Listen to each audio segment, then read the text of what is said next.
Hello everyone, my name is गुरु टेहंगुरी और आप सभी का स्वागत है हमारे यूट्यूब चैनल ट्विन प्रोस में। जी, आज मैं अकेला नहीं आया हूँ इस वीडियो में, मेरे साथ टॉपर गैंग है यहाँ पर पूरी। ये जो तीनों स्टूडेंट्स आपको दिख रहे हैं इस वीडियो में, ये सबने भाई टर्म 1 बोर्ड एग्जाम क्लास 12 में टॉप किया है। तो इनसे बात करते हैं यार, आज पूरे सीक्रेट हम बाहर लेकर आएंगे कि भाई आखिर टॉपर कैसे बनते हैं, टॉपर की पूरी एक स्ट्रेटेजी, टाइम टेबल वगैरह कैसे चल रहा होगा। तो सबसे पहले भाई कीर्ति, नितिन एंड दीक्षा, मैं आप लोगों को बोलना चाहूंगा थैंक यू सो मच कि आप एक बार बोलने में इंटरव्यू देने के लिए आ गए। बहुत कम ही ऐसे टॉपर होते हैं जो खुलकर बताते हैं भाई कि उनकी क्या स्ट्रेटेजी रही, कैसे उन्हें पढ़ाई करी, लेकिन आप लोग आए, ये देखकर मुझे बहुत अच्छा लग रहा है। बहुत ही सिंपल सिंपल क्वेश्चन रहेंगे, जो बच्चों के क्वेश्चन थे वही मैं आपसे पूछने वाला हूँ। तो सीधा चालू करेंगे। सबसे पहले मैं आप लोगों का नेम कॉल आउट करूंगा और वैसे क्वेश्चन पूछ रहा हूँ, और उसका एक रैपिड फायर टाइप का होगा जहां पर एक सिंपल क्वेश्चन रहेगा, आप सबको आंसर करना है। आप वन लाइन आंसर कर सकते हैं उसको, पूरा एक सेंटेंस आप बोल रहे हैं, या वन वर्ड में भी आप उसका आंसर कर सकते हैं। तो सबसे पहला क्वेश्चन तो आप सभी से एक बेसिक क्वेश्चन है भाई कि इंट्रोड्यूस कर दीजिए अपने आप को और बताइए आपको इंटरव्यू में आकर कैसा लग रहा है। So, Bhaiya, my name is Kirti. I study in 12th standard in Jeevan Jyoti Senior Secondary Public School, Sondi Jhajjar, in Haryana. And I score 94% in class 10. And I have subjects like history, political science, geography, Hindi, English, and physical education. And I score 97.2 percentage in class 12th board examinations, term first. And I wanna be an IAS officer. जी, and कैसा लग रहा है आपको interview में आकर? तो भैया बहुत अच्छा लग रहा है। दीक्षा, आप भी इंट्रोड्यूस कर दीजिए खुद को। Hello everyone, my name is Diksha and I got 98% in CBSE Term 1. I have subjects history, pol science, economics, English and physical education. And मैं भैया को थैंक यू बोलना चाहूंगी कि उन्होंने मुझे इतनी अच्छी अपॉर्चुनिटी दी अपनी स्ट्रैटेजी शेयर करने के लिए सबके साथ। थैंक यू भैया। Nitin. Hello everyone, my name is Nitin. I got 94.5% in class 12 CBSE Term 1 and I also want to thank दोनों ट्विन ब्रोस को कि उन्होंने मेरी इतनी हेल्प करी, उनकी वीडियोस की वजह से मैं आज यहाँ पे हूँ। Thank you. जी जी, बहुत अच्छा लग रहा है आप सबको इंटरव्यू में लेकर। तो देखिए, सबसे पहले एक एक करके मैं आपसे क्वेश्चन पूछूंगा। तो मेरा पहला क्वेश्चन है कीर्ति से। कीर्ति, आप मुझे बताइए कि आपके हिसाब से भाई पढ़ाई करने का सही तरीका क्या होता है? कुछ स्टूडेंट बोलते हैं कि सिर्फ एनसीईआरटी कर लो, कुछ बोलते हैं कि हमें ये बोला जा रहा है कि आप एनसीईआरटी छोड़ दीजिए, क्वेश्चन बैंक करिए। तो मुझे आपसे पूछना है कि आपके हिसाब से अगर आप एक चैप्टर कर रही हैं तो उसको करने का सही तरीका आपके हिसाब से क्या होता है? भैया जैसे सबसे पहले तो टीचर स्कूल में पढ़ाते हैं, तो जिस दिन टीचर ने वो चैप्टर पढ़ाया उसी दिन आप घर पे अपना पढ़ लीजिए उसको। जितना आपको समझ में आया उसको एक नोटबुक में लिख लीजिए, जितना समझ में आया। मतलब उसको दोबारा से बुक में देखने की जरूरत नहीं है, जितना आपको आया उसको लिख लीजिए और फिर से उसको रिवाइज कीजिए। और हर मतलब इस तरीके से होना चाहिए कि हफ्ते में आप उस चैप्टर को एक ना एक बार तो कम से कम रिवाइज कर रहे हो, क्योंकि जितना हम पढ़ते हैं उससे ज्यादा मैटर करता है कि हम उस चैप्टर को या फिर उस चीज को रिवाइज कितना करते हैं। तो मैं इसी तरीके से करती हूँ। मतलब आपका कहना है कि ये बहुत सही चीज आपने बोली है कि स्कूल में जो चीज हमें पढ़ाई जा रही है, अगर उसको आकर हम घर में रिवाइज कर लेते हैं तो बहुत अच्छी चीज हो जाती है, क्योंकि दिमाग में कहीं ना कहीं होता है, एक रिवीजन टाइप का वो हो जाता है। तो थैंक यू कीर्ति। अब इसी से मिलता जुलता क्वेश्चन मेरा दीक्षा आपसे आता है कि ये तो ने पढ़ाई का तरीका बता दिया। अब रिवीजन, स्टूडेंट्स को एक सबसे बड़ी प्रॉब्लम होती है भाई कि पढ़ तो लिया चैप्टर, लेकिन अब रिवीजन कैसे करें? क्या फिर से पूरा चैप्टर पढ़ना चाहिए या कोई और तरीका होता है? तो आप अपना रिवीजन कैसे करती थी? जैसे टर्म 1 में आपका सिलेबस हो चुका है, तो आपने रिवीजन कैसे किया था?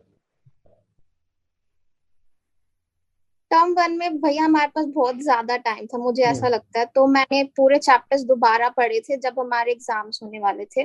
तो उसके बाद जब मैं चैप्टर्स पढ़ रही थी तो मैंने साथ के साथ ही सारे एमसीक्यूज बनाए बैठ के, जितने भी एक एक लाइन से एमसीक्यूज बन रहे थे सब बनाए। फिर उनको जब पेपर का पहला दिन रहता था मैं उनको सबको रिवाइज करती थी बैठ के। अच्छा, आप उसको रिवाइज करती थी। और टर्म 2 में अब आपका क्या प्लान है? टर्म 2 में जैसे अब इतना टाइम आप लोग के पास नहीं है, तो क्या आपका सिलेबस पूरा पहले से हो चुका है या अभी चल ही रहा है, और रिवाइज कैसे करेंगे आप? सिलेबस तो पूरा हो गया, अभी बस एक बार मैं फिर से मैंने 3-4 बार मैं चैप्टर रीडिंग कर चुकी हूँ अब तक, तो अब मैं बस क्वेश्चन आंसर की प्रैक्टिस करूंगी। अच्छा, आप क्वेश्चन आंसर करेंगी, सो आपका प्रीवियस का क्वेश्चन भी अच्छे से हो जाए, चैप्टर आपसे पहले से बन रहे हैं। हाँ। बहुत बढ़िया। हाँ जी। देखिए भाई, अगर आप टॉपर हैं तो आपको एकदम कंसिस्टेंट रहना पड़ता है, कि मतलब ऐसा नहीं है कि आखिरी में भी आपका बहुत सिलेबस बचा हुआ है कोई बात नहीं, हम मेहनत करके कवर कर सकते हैं, लेकिन अगर आप पहले कर लेंगे ज्यादा बेटर ऑप्शन रहेगा। नितिन, अब आखिरी और इसी से रिलेटेड एक क्वेश्चन इंपॉर्टेंट आता है। पढ़ाई भी हो गई, रिवीजन भी हो गया, लेकिन इन दोनों को करने के लिए भाई हमें अच्छी बुक्स लगती हैं। तो यहाँ पर एक बहुत कंफ्यूजन चलता है बच्चों को कि भाई कौन सी ऐसी बुक्स होती है जो बेस्ट रहेंगी, या फिर हम कहाँ से पढ़ाई करें। एक बेस्ट सोर्स आपके हिसाब से पढ़ाई का क्या रहेगा? भैया मेरी तरफ से तो बेस्ट सोर्स यूट्यूब ही है। यूट्यूब पे हम्म। फ्री एजुकेशन आराम से मिल सकती है। जो बंदे अफोर्ड नहीं कर सकते वो यूट्यूब पे आराम से पढ़ सकते हैं। हम्म। अगर तुम अफोर्ड कर सकते हो अच्छी बुक तो कोई सी भी बुक ले लो। बंदे मतलब पर्सन पे डिपेंड करता है कि वो कैसे पढ़ना चाहता है उस बुक को जी। कंसिस्टेंटली। तो वही है, यही है मेरे हिसाब से। यूट्यूब पे आज के फ्री ऑफ कॉस्ट सही में बहुत सारी चीजें आ गई, मतलब इसका पूरा हमें फायदा उठाना चाहिए, एक बेस्ट सोर्स आपके लिए रहेगा। ठीक है, मतलब ऐसा नहीं है, बहुत सारे लोग बोलते हैं कि शायद टॉपर लोग यूट्यूब से पढ़ते ही नहीं है, तो ऐसा नहीं है, यूट्यूब से आज के समय में सब पढ़ रहे हैं, क्योंकि क्वालिटी एजुकेशन अब हमें देखने को मिल रहा है। ठीक है कीर्ति, अब मेरा आपसे अगला क्वेश्चन आता है। ये बहुत सारे कमेंट हमें आते हैं डिस्ट्रैक्शन से कैसे बचें, कि मतलब पढ़ने बैठते होते में मोबाइल बोलने लगता है भाई कि आ जाओ थोड़ा सा मोबाइल चला लो, टाइम पास कर लो। दोस्त लोग कई बार बोलने लगते हैं यार थोड़ा घूम लेते हैं, पढ़ाई बाद में करेंगे। तो जितने भी डिस्ट्रैक्शन है उनसे आप कैसे बचती थी?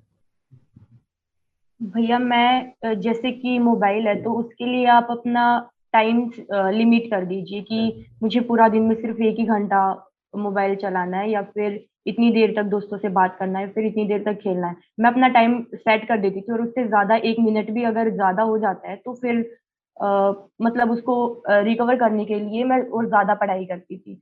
तो डिस्ट्रैक्शन से बचने के लिए आप लिमिट सेट कर दो, क्योंकि पूरी तरीके से उसे नहीं हटा जा सकता। जी। तो अगर आप लिमिट कर देंगे तो हो जाएगा।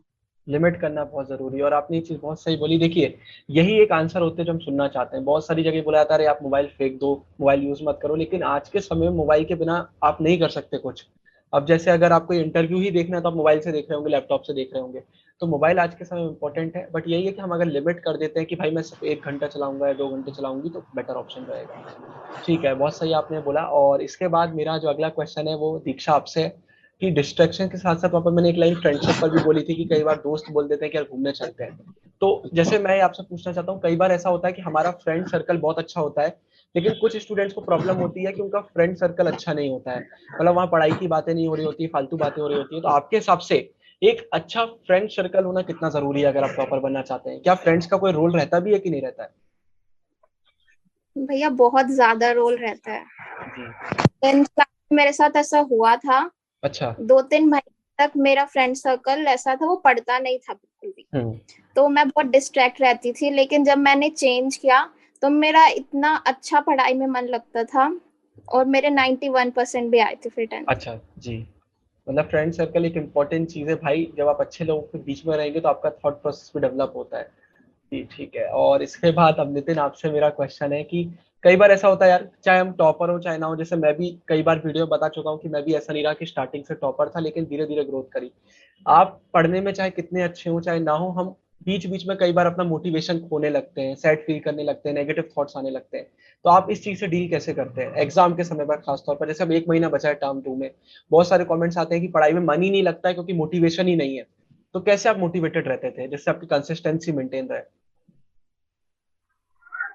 भैया मोटिवेशन के लिए तो एक तरीके से कोई एक्सटर्नल सोर्स तो है नहीं। अंदर हम्म। से मोटिवेशन आनी चाहिए कि तुम्हें पढ़ना ही है।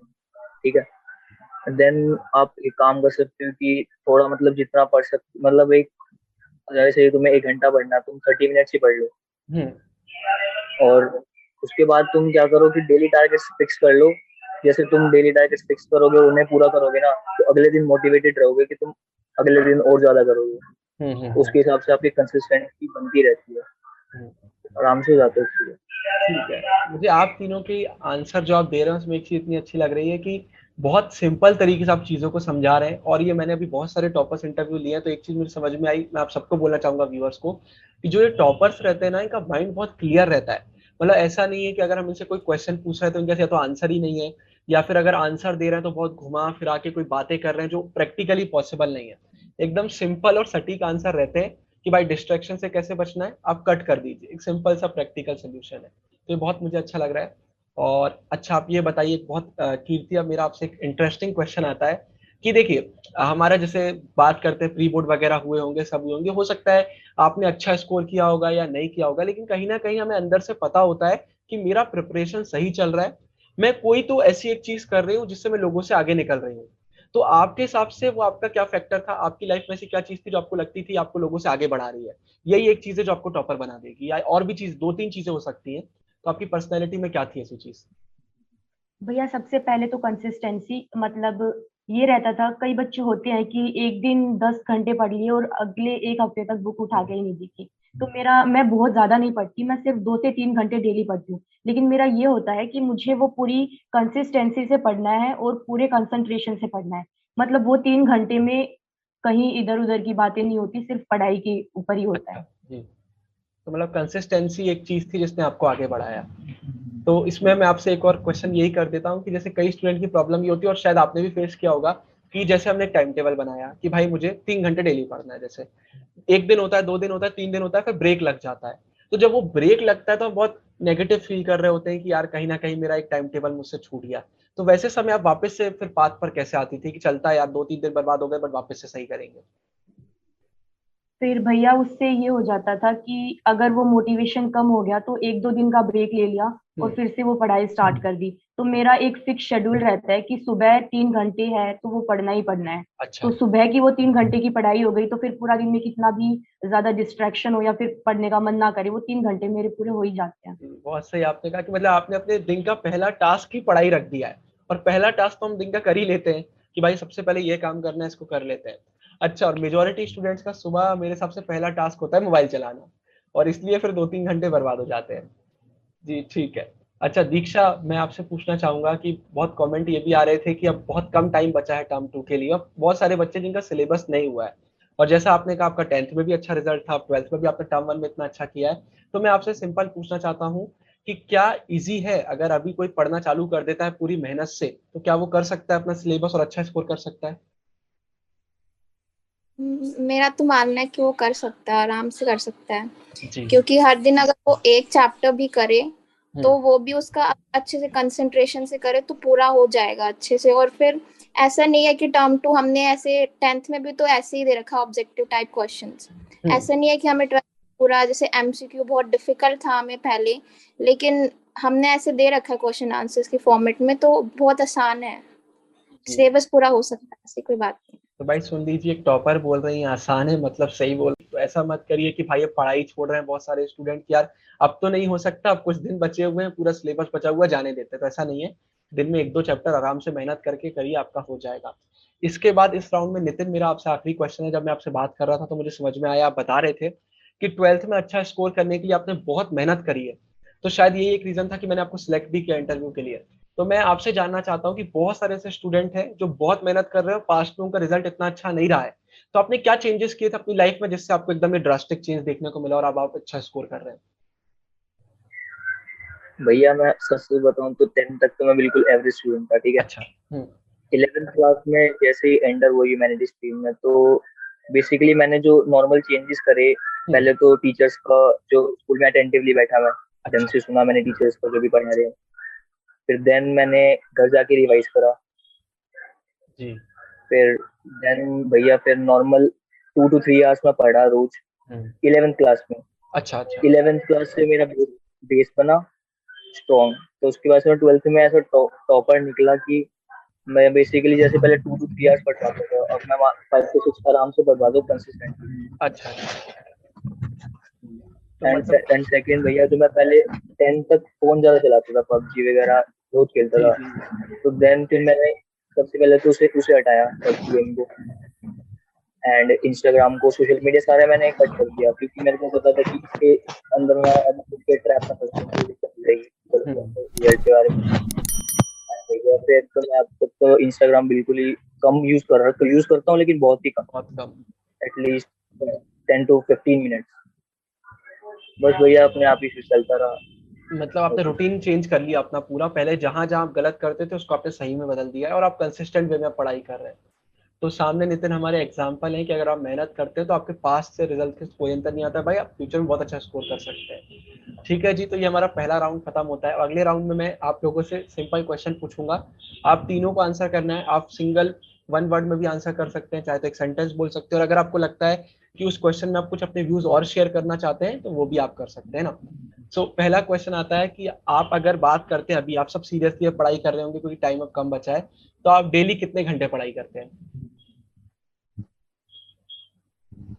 सबसे पहले कीर्ति आप आंसर करिएगा, फिर दीक्षा और फिर नितिन। भैया मैं डेली 3 से 4 घंटे पढ़ाई करती हूँ। अच्छा, मैं भी 3 से 4। और नितिन आप? भैया मैं 4 to 5। आप 4 to 5 कर रहे हैं, मतलब ठीक है, हमें एक एवरेज पता चल गया है। इसके बाद दूसरा क्वेश्चन इंपॉर्टेंट, सोशल मीडिया आप लोग यूज करते हैं कि नहीं करते, और अगर करते हैं तो कितनी देर? भैया मैं सोशल मीडिया यूज नहीं करती हूँ, मैं सिर्फ व्हाट्सएप यूज करती हूँ, वो भी नोट्स शेयरिंग के लिए और बस। अच्छा, इसीलिए पढ़ाई के लिए। जी। भैया मैं भी नहीं करती, मुझे लगता है पूरा टाइम वेस्ट है, बहुत ज्यादा टाइम वेस्ट होता है। जी। भैया मैं यूज करता हूँ, लेकिन मैं अप्रोक्स 15 to 20 मिनट्स डेली। मतलब भाई टॉपर लोग बिल्कुल भी सोशल मीडिया से एडिक्टेड नहीं है, पूरा टाइम इतना पढ़ाई पे देते हैं, क्योंकि सोशल मीडिया में तो आजकल और बच्चे लिख रहे हैं, जब से इंस्टाग्राम में रील्स वगैरह आ गया तो ऐसा टाइम निकलता है पता ही नहीं चलता है। ठीक है, थर्ड मेरा आता है, भाई आप लोग बोल रहे हैं आप लोग का सिलेबस बहुत कुछ हो गया है, तो अब रिवीजन अगर आप कर चुके हैं या कर रहे हैं तो आपके हिसाब से एग्जाम देने से पहले कितनी बार रिवीजन आप कर चुके होंगे? भैया मेरी 2 बार रिवीजन हो चुकी है पूरे सिलेबस की, और अब मैं पास्ट ईयर क्वेश्चंस और आपकी जो फंसना पक्का सीरीज है उससे क्वेश्चंस अब कर रही हूँ। मदद कर रही है फंसना पक्का है सीरीज आपकी? हाँ भैया बहुत कर रही है, और उसमें पास्ट ईयर भी इंक्लूडेड है सारे। मैं अब तक 3 बार हूँ, और फिर अब पेपर के बाद 4 बार तो हो जाएगा। 4 हो जाएगा। भैया मैंने 2 बार ही तो कर लिया कीबोर्ड की वजह से सिलेबस रिवाइज, एंड पेपर तक तो मैंने 4 to 5 टाइम में कर लूंगा। आप कर लेंगे, मतलब सब रिवीजन पर मेन फोकस कर रहे हैं। अच्छा, फोर्थ क्वेश्चन आता है, आप लोग में से तीनों में से कितने कंसिस्टेंट है, कि मतलब जैसे अगर आपने भाई बनाया एक टाइम टेबल 1 महीने का, तो कितनी चांसेस है कि आप उसको पूरी मन लगा के 1 महीने फॉलो कर पाएंगे? तो कंसिस्टेंसी लेवल आपका क्या, मतलब 10 में से कितने स्टार्स देंगे आप अपने आप को कंसिस्टेंसी में? भैया मैं अपने आप को 8 स्टार्स दूंगी, क्योंकि मैं इतना बड़ा टाइम टेबल ही नहीं बनाती कि 8 से 9 10 घंटे पढ़ना है। मैं अपना बनाती हूँ इतना कि बस 2 से 3 घंटे, और मैं वो डेली पढ़ाई करती भी हूँ। भैया मैं तो अपने आप को 6 दूंगी, क्योंकि मैंने वैसे भी टाइम लगता है तो सब कुछ लिमिट हो जाता है, लेकिन इसलिए मैं अपना, क्योंकि जब मेरा मन करे तो इसे मन लगा। अच्छा, एंड नितिन आप? भैया मैं सबसे बताऊँ तो मैं टाइम टेबल फॉलो ही नहीं करता, अच्छा, तो आप 10 में से 0 ही होगा। डेली टारगेट्स बनाता हूँ कि अपने मेरे को इतने इतने टारगेट्स फॉलो करने हैं, तो मैं अपना पढ़ लेता हूँ। मतलब डेली क्या फॉलो कर लेते हैं, उसमें कोई दिक्कत आपको नहीं आ रही है ना? मतलब कंसिस्टेंट तो है आप। इसके बाद फिर आपने टाइम टेबल बोला, उससे रिलेटेड ही मेरा आप सबसे आ जाता है कि भाई आप लोग ने कभी टाइम टेबल फॉलो किया कि नहीं किया, मतलब आप लोग के माइंड में क्लियर रहता है कि नहीं रहता है कि मेरा कैसे सिलेबस कंप्लीट हो रहा होगा? टाइम टेबल का मीनिंग ही यही होता है कि भाई आपको पता रहे अंदर से कि मुझे क्या करना है, कैसे करना है। तो आप लोग ने टाइम टेबल लिखा, बनाया, कि कुछ भी नहीं किया? हाँ भैया टाइम टेबल जैसे बनाते हैं कि जितना सिलेबस होता है उसको डिवाइड कर देते हैं कि इतने चैप्टर्स इतने दिन में करने हैं, और वो हो भी जाते हैं, और फिर रिवीजन भी हो जाती है। और टाइम टेबल बहुत ज्यादा बड़ा नहीं बनाना, बस छोटा सा बनाए कि पढ़ाई पढ़ाई का टाइम टेबल होता है मेरा, और कुछ टाइम टेबल नहीं होता। पूरा दिन कुछ भी करे, लेकिन अच्छा। 3 से 4 घंटे पढ़ाई करनी है तो करनी है, बस इतना है। भैया मैंने तो टाइम टेबल नहीं बनाया, बस मैंने अपने मन में है कि आज ये करना है, आज करना है, फिर मतलब माइंड में क्लियर करके रखा हुआ है आपने, उसको लिखा वगैरह नहीं है? अच्छा, एंड नितिन आप? अच्छा, आपने तो आंसर कर ही दिया इस चीज को पहले ही, तो ठीक है, मतलब आप लोग का ये है। तो मतलब हमें एक चीज मालूम चलती है, मैंने पीछे वाले इंटरव्यू में जो भी लिया उससे ये क्लियर हो रहा है, टाइम टेबल अगर आप लिख लेते हैं तो एक चीज है कि आपको बार बार दिखता रहेगा, आप भूलेंगे नहीं। बट अगर आप नहीं भी लिख रहे हैं तो माइंड में क्लियर रखिए कि भाई मेरे गोल क्या है, आज मुझे क्या पढ़ना है, कल क्या करना है। तो बाद में फिर दिक्कत ये हो सकती है कि बाद 1 हफ्ता बचा हुआ है और आपका बहुत सारा सिलेबस बचा हुआ है, अब आप बोल रहे हैं कैसे करें। तो पहले से डिवाइड कर लीजिए, छोटे छोटे गोल बनाइए, उनको पूरा करना आसान होता है। ठीक है। और 6 नंबर का मेरा इसमें क्वेश्चन आप लोग से आता है भाई कि आप लोग सब बताइए आपकी सबसे बड़ी वीकनेस क्या है और सबसे बड़ी स्ट्रेंथ क्या है, मतलब पढ़ाई में कौन सी ऐसी एक चीज है जो आपको दिक्कत दे देती है और कौन सी एक चीज है जो आपको आगे बढ़ा रही है? भैया मेरी स्ट्रेंथ है कंसिस्टेंसी, मैं डेली पढ़ाई करती हूँ। और वीकनेस तो कुछ वीकनेस नहीं है, पढ़ाई में वीकनेस ही नहीं है, इससे अच्छी बात क्या हो सकती है? ऐसा कॉन्फिडेंस, मतलब आपकी एक स्ट्रेंथ और है भाई कि आपका कॉन्फिडेंस बहुत ज्यादा है कि हाँ भाई सब सही चल रहा है, बहुत अच्छी बात है। दीक्षा आप?